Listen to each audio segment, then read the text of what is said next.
In today's episode, during Q&A, Daniel and I will talk about the one tool we can't live without. And later, you'll meet Chris Iannelli, who works for an organization that offers training in historic masonry and so much more. But first,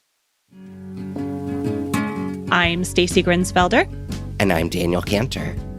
And this is True Tales from Old Houses, episode 108.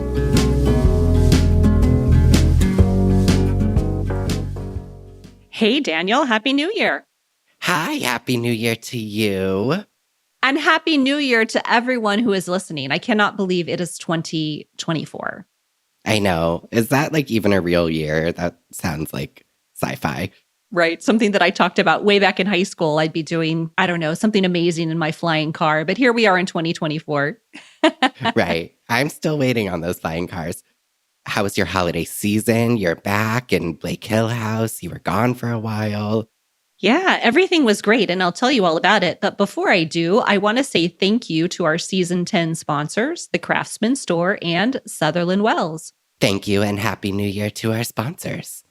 So as you said, I was away. That is correct. I went to Palm Springs for the holiday season. Andy's family, they like to get together in different parts of the country. And that's where we went this year. That's where we chose to go. All of my nieces and nephews are adults now for the most part, except my daughter, who's awfully, awfully close to being an adult.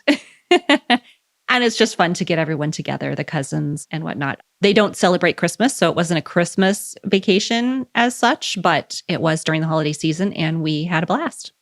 So much fun. Now, did you end up taking the, is it the gondola? Funicular? What is it that goes up the mountain?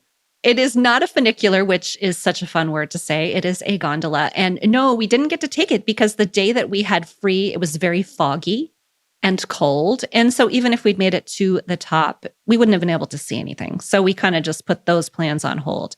But yeah, we did a whole bunch of stuff. I figure I'll save it for the mini-sode for the most part next week, tell you a little bit more about what I saw and what we did. But I will say that I lived in California for 15 years and I had never been to Palm Springs before. So it was super fun. That's wild. I've never lived in California, but somehow I've been to Palm Springs 3 or 4 times. I love Palm Springs. I really love Palm Springs. It's such a weird place. Such a weird place. All right. So how about you? Did you have fun during the holiday season? Oh, totally. Brad came in. He's actually still here. And yeah, we've just been kind of hanging out. Yesterday, I just cooked all day. And wow. What did you make? I'm trying to picture you cooking all day. Brad will often sort of say he wants certain things. And then I feel like I have to make that happen when he comes. So he also is an old man at heart. So he's been recently mentioning liverwurst a lot, which I don't actually know how to make liverwurst, but as a card-carrying Jewish member, I know how to make a heck of a chopped liver. So I did that yesterday and then called it pate so that, I didn't scare anyone. Well, there you go. I'm proud of you. I didn't even know you knew how to make liverwurst. Well, I don't, but I know how to make chopped liver. And they're adjacent, I feel. I don't actually really know the difference. All right. Well, unfortunately, you lost me at liver. Okay, let me try to gain you back. Okay, for actual dinner, I just made some nice chicken thighs, and then I've been doing a new salad thing with a heart of romaine. It's all very exciting. Great content. I bought oysters, which I never do. You're not, I feel like no, I could have guessed that. I am so not back for any of this. Yeah. I mean, because I'm also a Chesapeake Bay boy, so. Right. In all fairness, I asked you what you made. So it is not your fault that you made things that you love and my face reflects something otherwise. That's on me. That is not on you. Yeah, I know. And then he really likes beef stroganoff, which it's such 50s mom food, I feel like. Definitely. Did you wear an apron? Because I'm picturing this. I did. So in honor of his love of beef stroganoff, I've made it several times from this recipe I found online. It's all very advanced. There's wine involved. There's 2 pounds of mushrooms. It's the whole thing.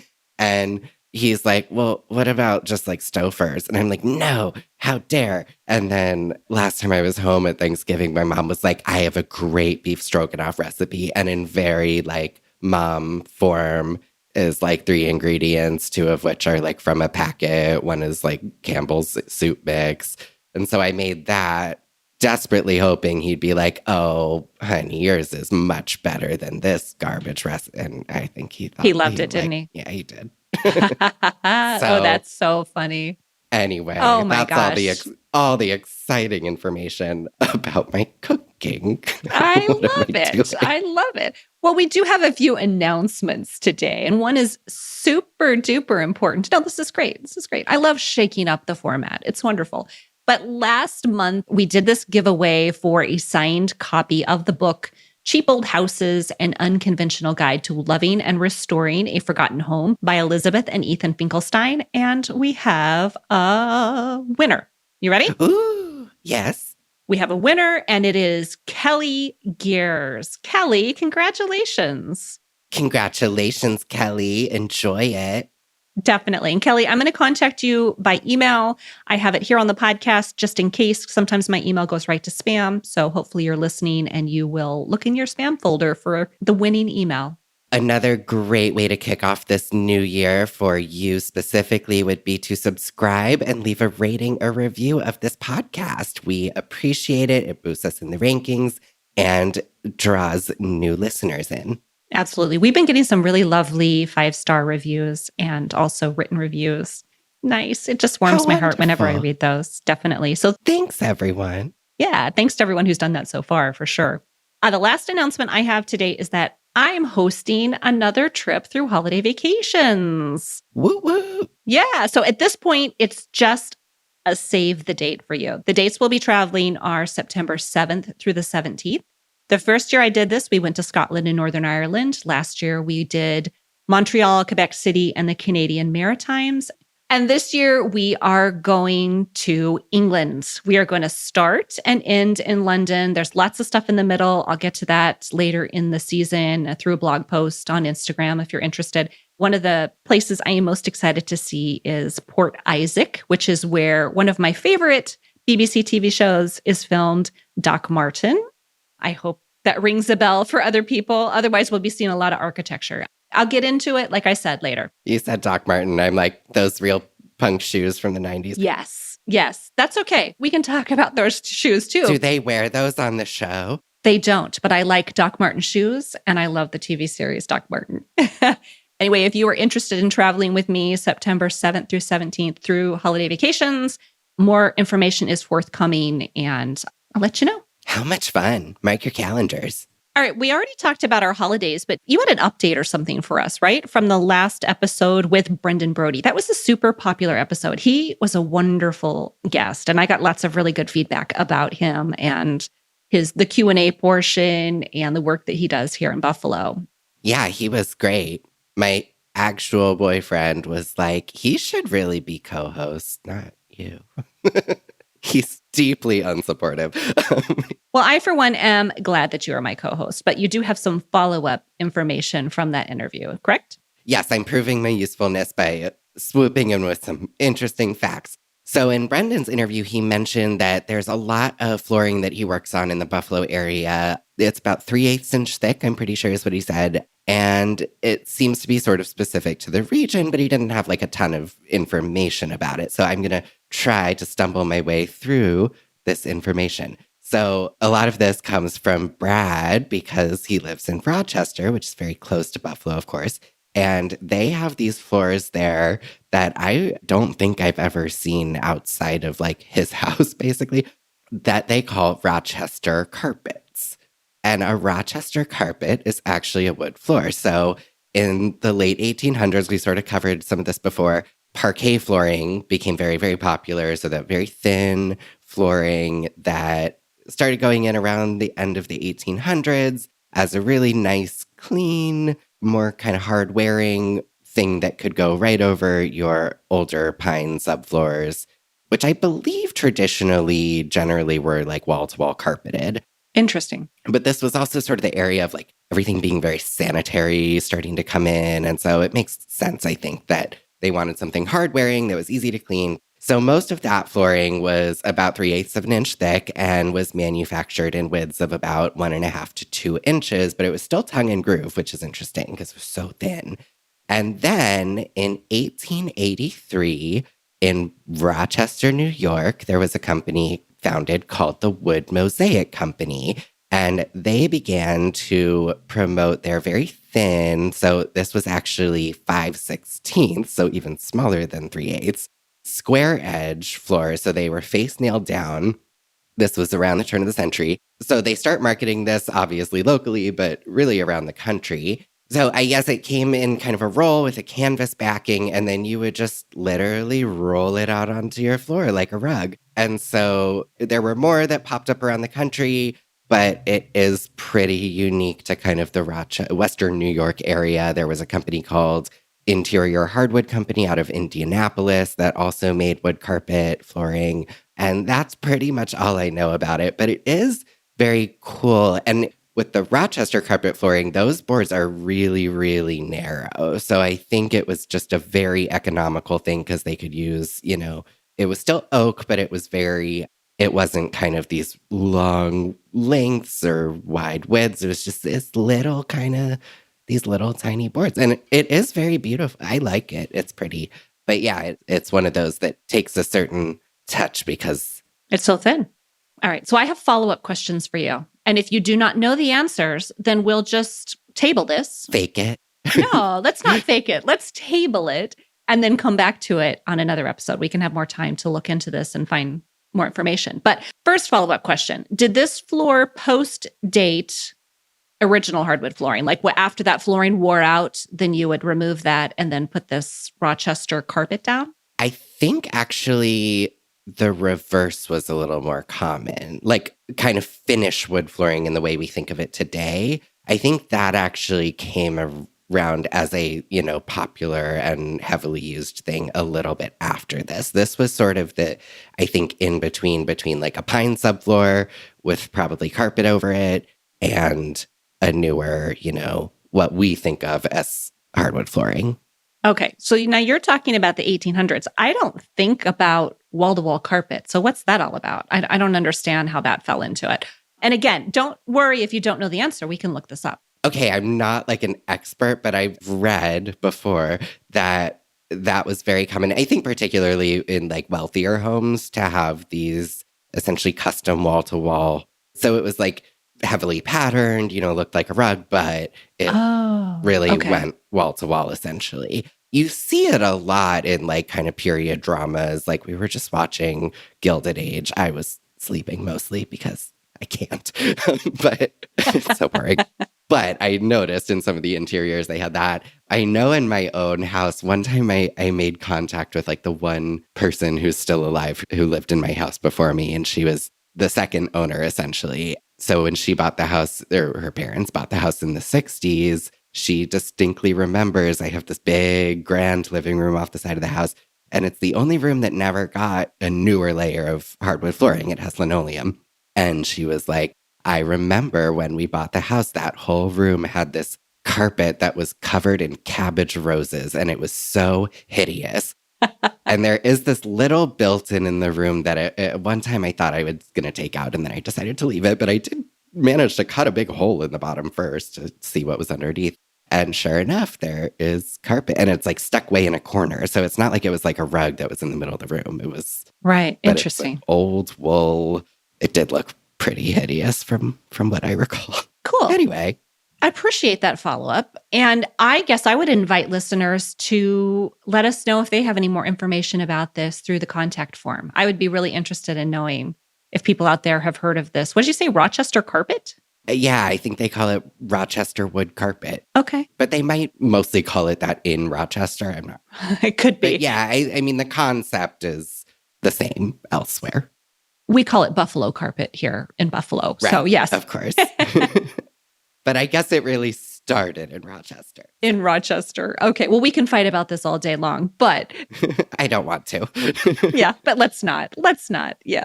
But I do want to invite anyone who's listening, if you have more information about this, how it fits in historically, anything like that, love to hear from you via the contact form at the True Tales from Old Houses website. That's awesome. Thank you. And in fact, just real quick, Steve Jordan evidently has written an article about it, but we can't find it anywhere. So if anyone wants to try to dig that up, he is a preservation expert. So it just so happens that Steve and I are friends. So I'll reach out to him and see what I can find. Thanks for that update.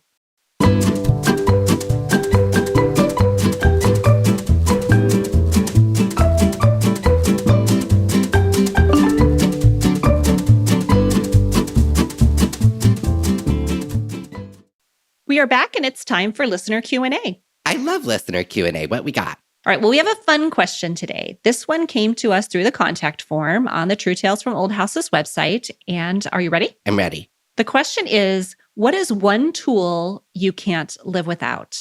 And I guess for the purposes of this question, I want to leave out just basic tools like that you might get in a kit, like a hammer and a screwdrivers, that kind of thing. I think they didn't specify, but I would assume that it means special tool or extra tool, something you might not have in a household toolkit. I'm super curious to find out what yours is. What is it?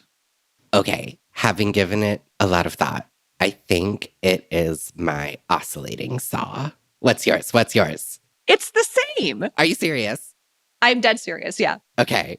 We're sharing a brain here, but I think it's a really commonly used tool in the old house community. I also think that it's popular for a reason. So I would love to hear why it is your favorite tool. Oh boy. Okay. The oscillating tool is actually a pretty new thing for me, and I could be getting this wrong, but I think it's the case that for a very long time, a company called Fein, Fein, owned essentially the patent on this tool. And I think that maybe expired or something. So now every tool company makes these, and I adore mine. This is not an ad in any way, but I can talk about why I love it. I love my Porter cable model of this tool.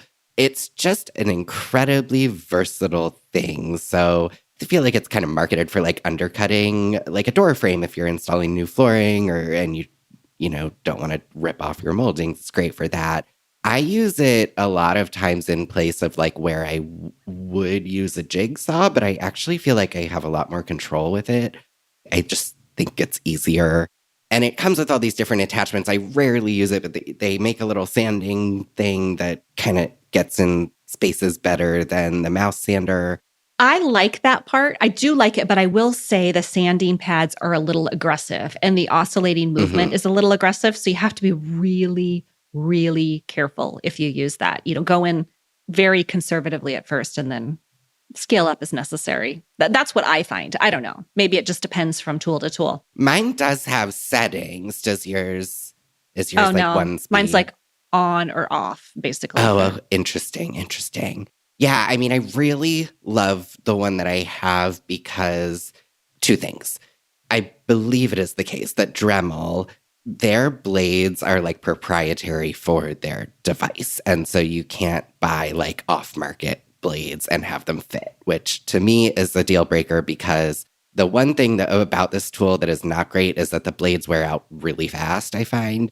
And they're quite expensive if you buy them at the hardware store. And they usually come in like a 3-pack. And then you don't want to change them because you don't want to waste it, but it really is dull and whatever. So what I figured out is that I can buy a 50-pack on Amazon.com for like $25. So then I don't have to be super precious about them. And it keeps the tool affordable for me to operate. So for those reasons. And then the other thing that is huge for me is that it has a quick change blade. So you just sort of pull something up and snap a new one in and it's done. The fine tools, usually I think you still need a little Allen wrench. Like a lot of the companies, you still need an Allen wrench or you need to turn something a bunch of times to loosen it and then take it out and then put it, That's like mine. Yeah, so that's what I have to do. I am obsessed with my oscillating tool. I use it constantly. It's so funny that you and I picked the same tool, but I use it pretty much for every single job I do in some capacity. Yes. A relatively new use for me is to cut the paint lines between sash. I used to use that hand tool called the window zipper, which I still do. I keep it in my toolkit at all times, or my window toolkit, I should say. But as I've gotten stronger in my arms and shoulders, then I'm better able to control the oscillating tool. And it just cuts through those paint lines so much faster. Between the parting bead and the sash or between the upper and the lower sash, all around, it just makes removing a window so much quicker.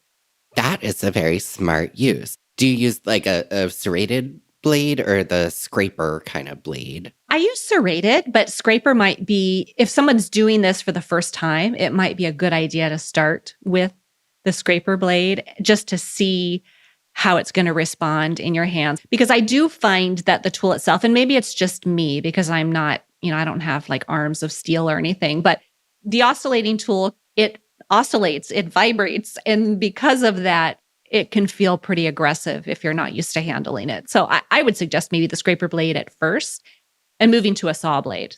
But I do like that scraper blade too. I was going to mention that. That's a pretty handy little thing. Yeah, I would caution folks. I had a bad experience against getting a battery-powered version of this tool. The battery just wears out so fast. You use it like I use it, like it's super not worth it. So I would say get the plug-in. Yeah, it's great for any kind of flush cut. It's great for cutting out like complex shapes in drywall, or if you're, cutting out where an outlet box is, like it works great for that. It's just, I don't know what I did without it because I've only had it for, 5 years or something, like when they really became available from more than just one company. Yeah, love it. I think that's so funny that we picked the same one. I know. I had backups in case that happened, but I didn't actually think it would happen. So much for variety, right?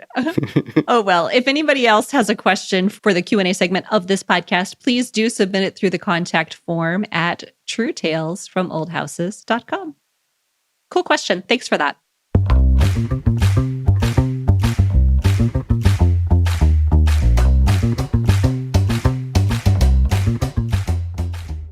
True Tales from Old Houses is supported by the Craftsman Store, another excellent resource from Scott Seidler of the Craftsman blog. The Craftsman Store is your go-to place for old house tools and supplies. Once again, our buddy Scott has taken the hassle out of tracking down all those specialized old house supplies that we need and put them all in one place for us. So that it is a cozy little online hardware store full of books, tools, and replacement parts. Yes, and if you have some holiday money burning a hole in your pocket, I would suggest you visit the Craftsman Store to see if they've got something that you can use. We often think of the major online retailers as being the quickest way to get something. However, the Craftsman Store, they ship very fast, and they always score extra points for me for having an actual human who works in customer service. And they support this podcast. So for everything from window restoration to plaster repair, the Craftsman Store has everything you need to do the job like a pro. Check it out today at thecraftsmanstore.com and save 10% on your orders if you use the code TRUETALES. True Tales from Old Houses is also supported by Sutherland Wells. All of Sutherland Wells products are handcrafted in Providence, Rhode Island with the highest quality, sustainably grown tung oil. Tung oil, native to China, has been used for centuries as a durable finish for wood, metal, and stone. So we all know that polyurethane basically just sits on the surface of the wood. But Stacy, what if I told you that there is an oil finish that penetrates the surface of the wood? So it flexes and contracts as conditions change, which makes it the perfect pre-finish or protectant for everything from fine furniture to window sash and sills. Well, Daniel, I would tell you I already know that because I've used several Sutherland Wells products, including the Murdoch's line in my upstairs bathroom. And before I left for the holidays, I finished all of the baseboards and the trim, and it looks so gorgeous. Looks brand new. It looks perfect. And even if you're not working on a bathroom, Sutherland Wells has an entire product line for your project, whether it's siding, hardwood floors, furniture restoration, cutting boards, you name it. So to learn more about the complete product line, visit Sutherland Wells, that's WELLES, sutherlandwells.com, and to save 10% on your first order, use the coupon code TRUETALES.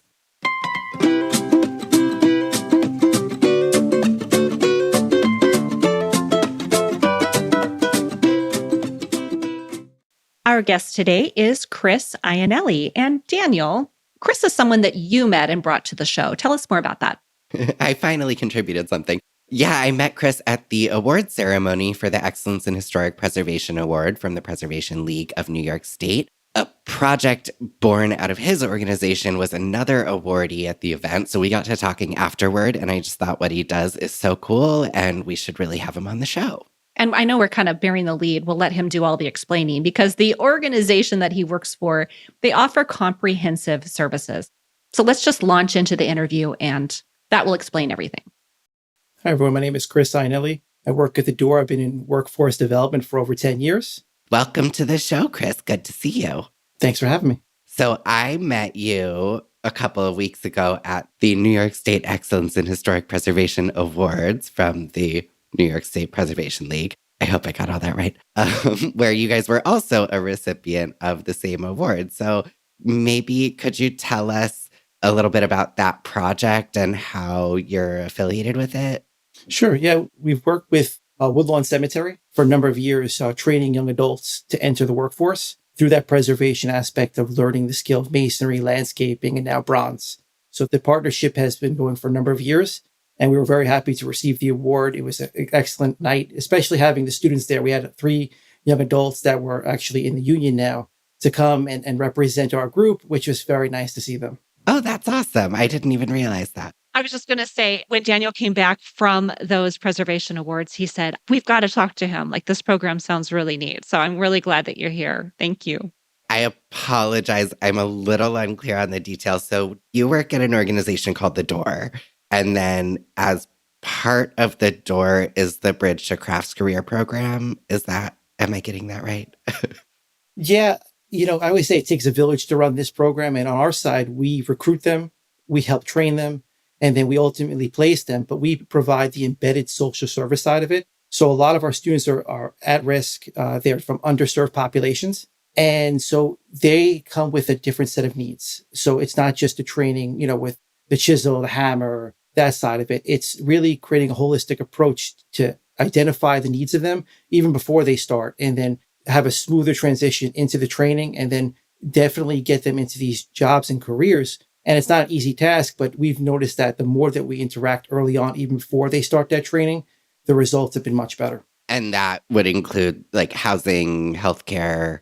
Yeah, food insecurity is another big aspect that we deal with. I say within the last 2 years, I've seen a big growth, unfortunately, in the need to supply food for our students. How old are students typically when they enter this program? It's 18 to 24. So yeah, we're dealing with that age group. They'll all have high school diplomas or GEDs. Okay. Coming into the program, they have at least a GED. Got it. And sorry, I'm just asking all the questions. No, I like it. No, I think it's good. It's funny because I do it all the time. And sometimes I forget, there's so much to it. And there's a lot of aspects that sometimes get forgotten, because I just finished an info session with a potential group coming in. And, sometimes we have 7, 15, 20 people wanting to learn about the program. And I give a lot. And sometimes even then I feel like I miss things, because it is a big program that lasts 20 weeks. But really, we deal with them on the door side for sometimes 3-4 years. And in terms of all of those services or career services specifically? Every young adult needs something different. When we do an intake, we get to know them, they get to know us, and they're going to give us what they need. Sometimes it's housing, sometimes it's food, sometimes all the above. Sometimes they just need motivation. I could think about one of our students came in and he just needed guidance. And he never went into that field. He's not, a mason. He's actually becoming an architect. And he told me, he's like, listen, this gave me the confidence to go back to school to finish my degree. So everyone comes with a different need. We just try to fill that need during that program and after. That's amazing. Yeah. And let's talk about the program with masonry within the cemeteries. Let's go back a little bit. Like you said, your program is very big. It's multifaceted. So let's dial down on some of the details of what these students learn, how the program actually functions from entry level to moving on. Once we get them, we provide the OSHA site safety training. So that's even before they hit the job site. Once they hit the job site with masonry, they learn how to point. That's the big skill: pointing, caulking, and cleaning. So they're going to learn that from IMI, from the union, local one union. And that's something that's embedded into Woodlawn. So they're learning directly from skilled craftsmen. And it's invaluable. It's not just someone that, they're just getting paid to train. It's someone that believes in that skill. And you could see it from our instructors. His name is Paul, and he is fantastic. Work with students. He understands them. And in terms of restoring these old monuments, some of them are really disrepair, and they're beautiful to look at. And when we finish them up, you could see the difference. And I think the students see that their hands, their skill made a difference. Right. And IMI, that's the International Masonry Institute. How long has that program been going on for? So it's been going on since 2015. And then in 2020, we received additional grant money from the city. It's DYCD. So once they get infused with that money, it expanded. We used to do a small amount. And then in 2020, we expanded to 50 students per year. Wow. And how long are they generally working like on that project? So it's a 20-week program, 10 weeks at Woodlawn, where they get that, that training. And to be clear, your purpose is not to turn out a bunch of people who know how to repair monuments in cemeteries, although that could certainly be what they end up doing. What is your goal here? So, our goal is to place kids into careers, not just jobs, something that they're going to get out of their current situation and thrive. So I think of one of our students that was going every day from Brooklyn, waking up at 4:30 in the morning, traveling to Woodlawn, which is like a 2-hour plus commute, working all day long as, the laborer, and then going to a McDonald's job at the end every night. And he came in every day early. He beat sometimes me to the job site, which is quite hard to do.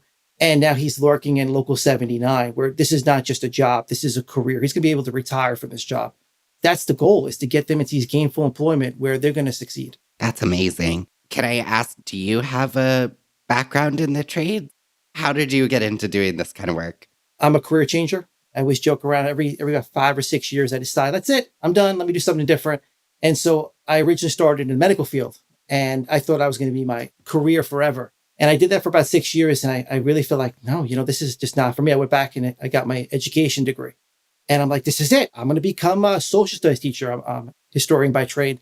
I'm like, I'm going to be a history teacher. This is going to be my life. And then I didn't get a job. And I'm like, man, what am I going to do? This is a disaster. I left my good paying job. I have no job. So what I decided to do was I took a job at a juvenile detention center where I was teaching. Eventually I found out no one wanted the job. I guess that's how I got my first teaching job. And so that led me to a different path in terms of not teaching for Board of Ed, but teaching in a lot of these alternative programs. And so that was the beginning side of me finding this program. So once kids move through the program, do you have a sense of how many of them end up working in the field? I would say that every cohort that we've done has gotten better and better.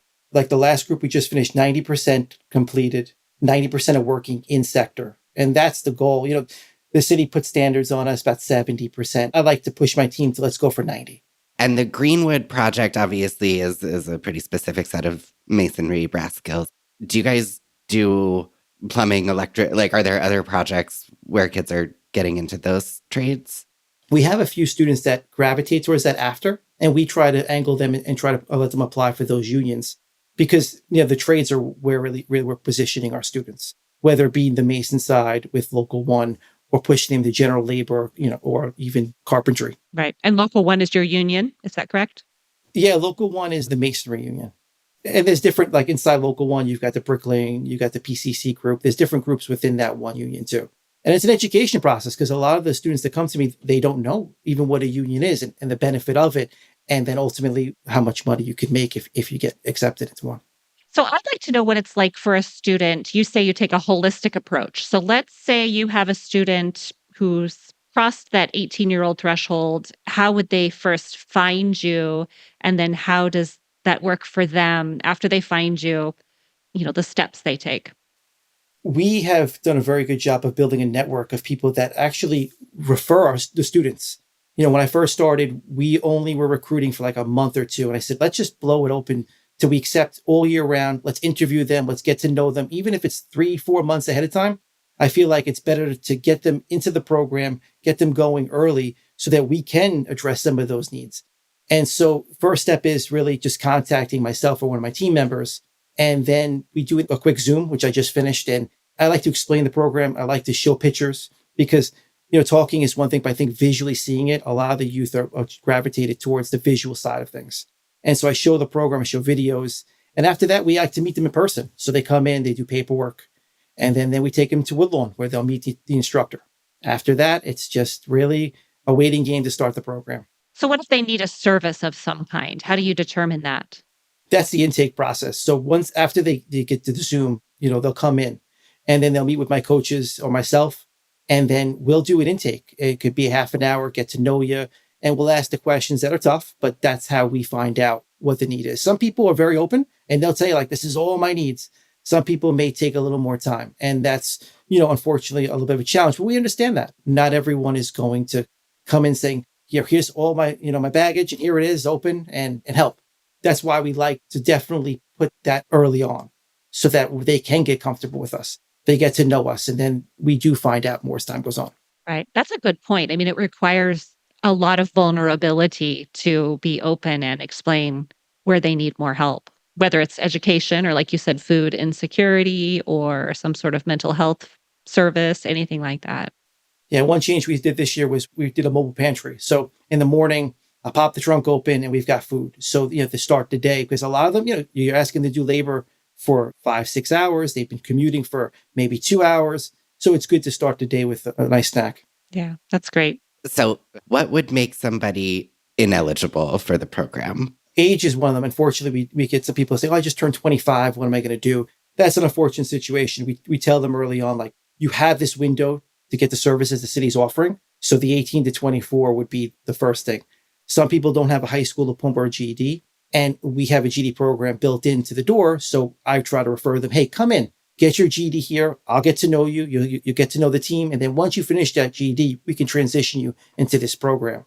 Because, the door does provide a lot of different services, within just this one place. Right. Fascinating. Okay. I know, it's big. It is. It's really big. It's the same thing with the land bank where I'm like, there's so much of it that to me at this point is just sort of second nature. And then trying to describe it to a new person I've realized it's much more complicated. Because I was listening to some of your old podcasts, and I know this is a very different area than you're used to talking about, because it's a lot of, rehabbing old homes and figuring things out. But, it's more than that on our program. There is that side of it where we're restoring old monuments, and that's very important. And also the other side is the social side of it. How can we push our youth forward into these paths? One of the things we've been really interested in talking about this season in particular are with young tradespeople, finding out how these young people get interested now at their age instead of coming into the trades later, having an appreciation for the old things now, having appreciation for repairing what already exists. And do you spend a lot of time focusing on that? In the beginning, no, they don't know that. It's funny. I had one person come to me and say, hey, I don't like any of this. I'm doing this because I like you. You seem like a good guy. It sounds fun, but I'm never working in this field. And I said, okay, give it a chance. Let's see what happens. And he came to me halfway through the program. He's like, all right, I got to talk to you. It's like, I really love this. If you give things an opportunity, it's amazing. And then they get into oh, wow, this is something I'm working on. They appreciate it. You do research on it. And then it's a different field. And that person's still working in the field to this day. Yeah, amazing. That's great.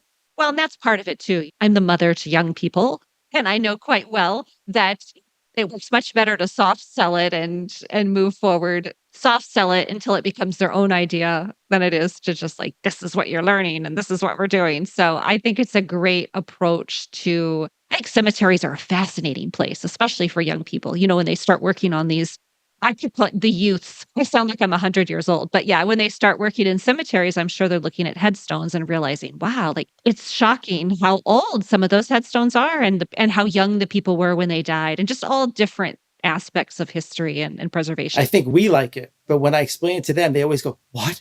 I'm working in a cemetery? Oh no. So then I'm like, no, look at this picture. It doesn't look like a cemetery. It's more like a park that does have some dead people in it. And then they say oh, it actually looks nice. And I'm like, why don't you come on site, see how it looks? And there is a sell aspect to it, because some people, I don't know if I want to work with, these dead people around me. But then you start working, you kind of forget, this is a cemetery too, because it is so beautiful. When I do the recruiting, I always say, back to the point of, do they really want this? There's always a percentage of this is what I've been looking for. I really want it. And that's great. And then there's the percentage of, I'll give this a chance. And then we always put in 1 or 2 wild cards where they really need this opportunity. This is could be their last chance. And I think that's a good blend of student body that we have. They probably influence each other. They do. And our last group was definitely a family. We just did our graduation, and it felt like a family. It felt like a real community of people that were supporting each other. And it's great to see. Very cool. I don't know if this is a fair question. Is there what would the standard gender breakdown between young men and young women working in these programs be? When I first started, it was predominantly male. And now we're starting to see definitely a bigger increase in female and non-binary, transgender as well. And I think changing the view of how we intake people that it's open. And we clearly say, like, it doesn't matter where you're coming from, what skill set you have, the background you have, that doesn't matter. It matters if you want this. And I think when we put that foot forward, we're getting a bigger casting, a bigger net and getting different people coming in. And I think it's enriched our program. Absolutely. Where does the funding come from? Like I told you, it's a village to train them, but also a village to generate the money. So our big sponsor is DYCD there from the city. Also World Monuments Fund and Pinkerton. So those are like some of our major, also Con Ed also supports us as well. And our funders, and it's a great relationship because they come to our graduations. They see the students. And I think that's created a better partnership where we're just not talking about it, they can see the impact. We always get asked, at least from our perspective, as homeowners, they're like, so when will you be done? And we always laugh because it's like, we're never done. So I have to ask that question from a cemetery point of view. Like, is there a chance that you would ever like complete everything, or do you just start back over after that? It is never done. The amount of work they have there, it is certainly like the home of never being done. It's never done. I always tell them it's good job security there. If you, there's Right. always something to do. And always people dying. That's a given. Yes. Can I ask just maybe broadly, like, do you have kind of specific favorite projects or student stories that you've told some really great ones already, but that stick out in your mind, I guess? There are so many, and there's so many differences. Like you're speaking about the transgender side of things and, different people coming in. And, one of the students that we had was transgender. And he said, like, you don't care? And I said, no. I said, I want you in this program. And he wound up being one of my favorite students that I still speak to all the time. And it's something that I think I try to create a family approach here, that everyone's welcome, everyone's accepted, and they're able to come back. And when we do our bridge programming, where we start the new group, I invite old students to come back. And so many of them, you better call me. You better call me. I want to be on the next one. So we start with 1, now 2, now 3. I think it's going to be 4 or 5 students that want to come back. The panel keeps growing. And I think it's great to have that feeling where it's not just a job. It's not just restoration. It's the community building. It's wonderful that your door is open to everyone. I think get so much more out of life and programs when everybody has a seat at the table. Yeah, because I know that in the construction side of things, it has been a male-dominated thing, but it has started to change. And I'm seeing it in the recruitment side of it, where people from all types are coming in and wanting this. And I think that's great. It is great. How long has the program been in existence? I believe it started 2015. It was a smaller program, but by 2020, that's when it definitely The blew real up. funding Yeah. came. So it's still pretty early. Like, how do you kind of see this developing over time? I think we've hit a sweet spot, actually. I think sometimes you can grow too much and then you wind up helping less people. So what we've started doing is we used to do 30 students and 20 students, and those groups became unmanageable. And now we've started doing where we'll start 2 times a year, 15 and 15 in landscaping and masonry, and then 10 bronze and 10 community another time during the year. And those smaller groups were able to hone in more on the education side, on the social service side, and we're able to provide a lot more support and really make a better impact. So I hope that I like the 50. I don't think we should go past that at this point. Right. Can those students cross to different divisions? So can somebody start in masonry and then go to bronze and then community or whatnot? Or They'd have to wait a full year. And Okay. I think the reason is we don't want people jumping. The idea is that they do a program, they should be able to get a job after that program. And, I just got a text message right before I jumped on with you that one of my students just received employment. And that's the ultimate thing. When you hear that in their voice, like, thank you. And it's, thank him. He did the work. But when you hear the elation in someone's voice of, hey, I got a job. If you could bottle that up and open it up when you need it, it's great because it's a rush. And I think that's ultimately why we do this job, is to get them employed. And, he's someone that has, unfortunately, a hard road. And he's another one that came to me and said, my criminal background, the so-and-so referred me. And I'm like, okay, well, it's fine. And he's like, well, you're not worried. You're not concerned. I said, my only concern is getting you a job. That's it. And you did it. He did it. I'm very Everyone happy. did it. Congratulations. That's very cool. I just got goosebumps when you said that, actually. I love that people come to you and say, this is what I have. They feel apologetic. This is who I am. And your response is no apology necessary. We're not here for that. We're here to train you and get you a job. I love that. I absolutely love that. We used to have a bell. I used to run a medical school for medical assistants, and we used to get employed all the time. I had a bell. I used to ring out because we had them in classes for like a year. So the bell would ring out. Everyone would run up. Who got hired? Who got hired? And it's infectious because people feed off that, and it's nice to see. Yeah, that's wonderful. So cool. Speaking of, if there are listeners out there or listeners who know other people out there, how would one go about potentially hiring one of your students to do what they're now good at? We like the smooth handoff. So they can always email me what type of employee they're looking for. And then we try to match the student with the job. I think when you pair those together, they're going to be more successful. It's the location, where they live. It's also the skill set, what job they're actually doing, because there's different, every student is different. And I think understanding that and positioning them in places to succeed, they're going to stay at a job longer. So I always say they would reach out to me and then we would facilitate that. This is a program in New York and specifically, I guess, in New York City. But does this program exist outside? Maybe you're not involved in that, but is it a transferable program to other parts of the country, do you think? So if you have your OSHA certification, you could take that. It's a nationwide, certification. So the skills you're teaching, the skills they're learning, they're transferable wherever they go. Whether they become a homeowner, and then some of the skills there, like I know that masonry alone, retaining walls in your own home, that's a fortune of money if you've ever had to deal with that. So if you could do that, that could save you some money too. I have a stone foundation that I repoint myself. I go around and fix it. So yeah, I totally get that. Yeah, having to pay somebody to do that would be a lot of money and good on them. They should earn that. Yeah. So if somebody could have finished your program and say there's a mason in Oregon who hears about this program and they're like, oh, I would really love to hire one of those graduates of your program. That would be possible? Yeah, absolutely. But majority of students actually don't leave the city. It's amazing. They love the city. They stay in the city. They may move around different boroughs, but I've noticed that most of our students do stay in the 5 boroughs. And that makes sense. And one of the things we like to do with these interviews is just spark ideas for other people. So although this program is in New York City and this is what it is, I like being able to present these interviews across the country so that people know what's possible. Maybe there's something they can start in their own communities.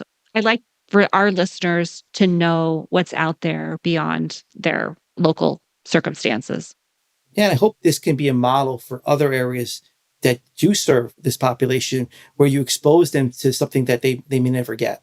And you hear it in the school system where, they gear a lot of people towards college. Not everyone is a college graduate. I probably should have been myself. But, this group, I think, really needs these opportunities. And it's not just in New York. I hope that somewhere else, whether it be in California, in the middle of the country, they hear this and then they can say, hey, listen, this is a great opportunity. Maybe we should create something like it to support the youth. Are you aware of similar programs that already exist elsewhere? We talked at the awards thing.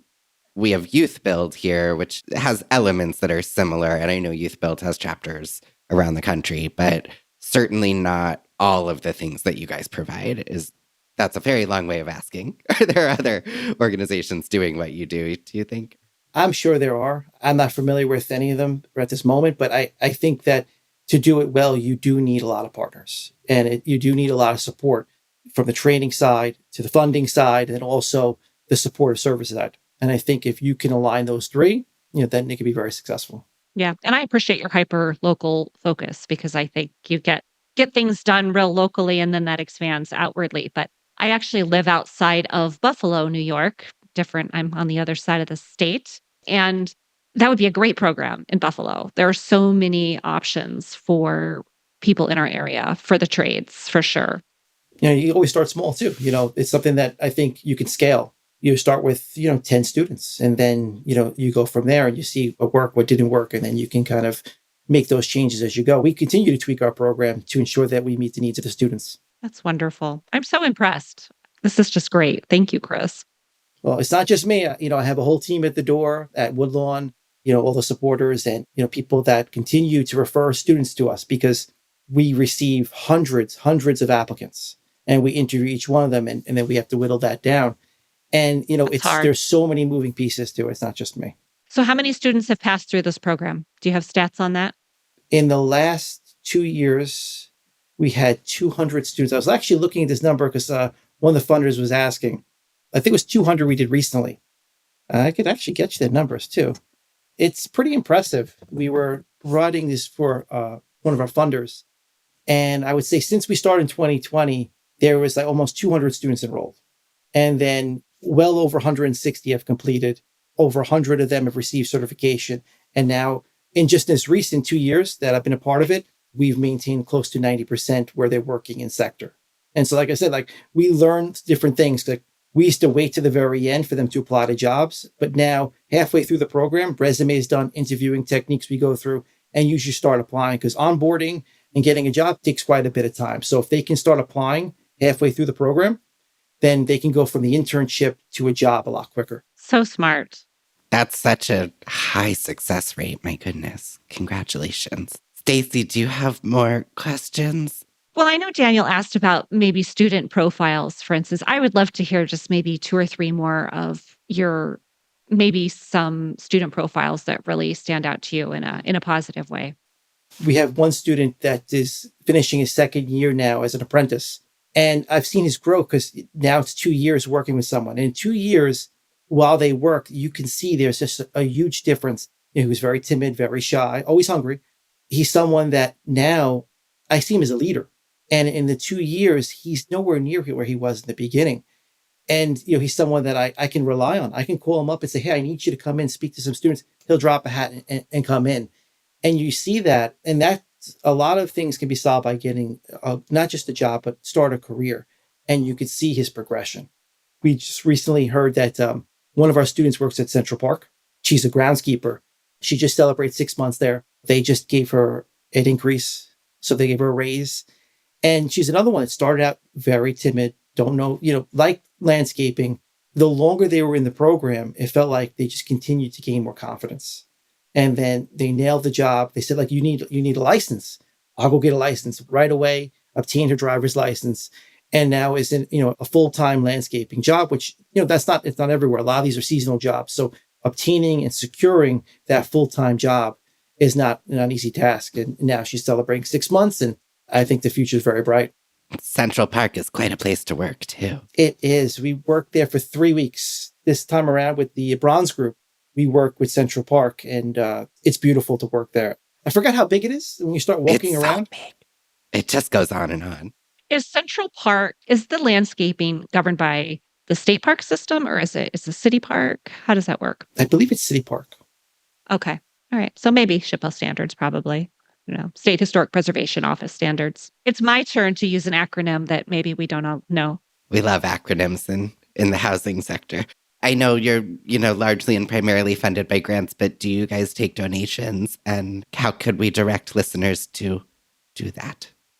Door.org is where, all the funders would, pretty much funnel through, or directly contact me, and then I would facilitate that too, who needs to all right, great. Okay. We'll get that, door.org. We'll get that on the show notes. Any other websites or social media or anything we should make sure gets included in the show notes?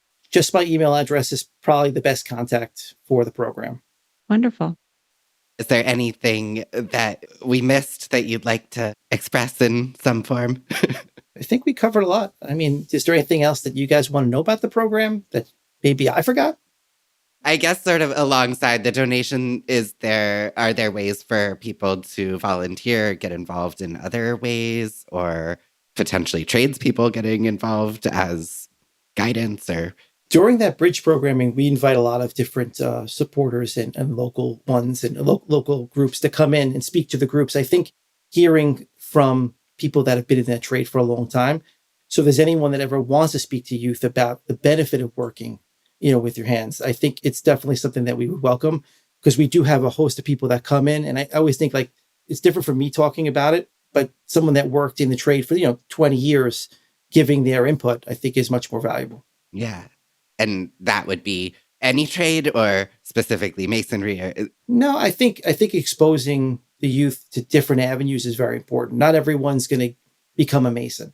there's going to be other avenues. It's just about finding your niche and then going into a career where you can succeed. Awesome. If you're a plumber, an electrician, a mason, a window restoration professional, there are students who want to hear you speak, potentially. Well, Chris, thank you so much for being on the podcast today. I've loved finding out more about your program. It gave me goosebumps, some of these stories. I find it so heartwarming to hear about a program that has a door open for everyone. So thank you. Thanks for having me. I appreciate your time. Thank you for everything you do. Good to see you again, Chris. Thank you for listening to True Tales from Old Houses, and thank you to our guest today, Chris Iannelli. Don't forget to leave a rating and review wherever you enjoy your favorite podcasts. And to continue the conversation, please join us over on Facebook and Instagram at True Tales from Old Houses. You can follow Stacy at Blake Hill House or myself at Daniel Cantor. And to learn more about everything we discussed in today's episode or to request a transcript, visit truetalesfromoldhouses.com. Until next time. Happy New Year.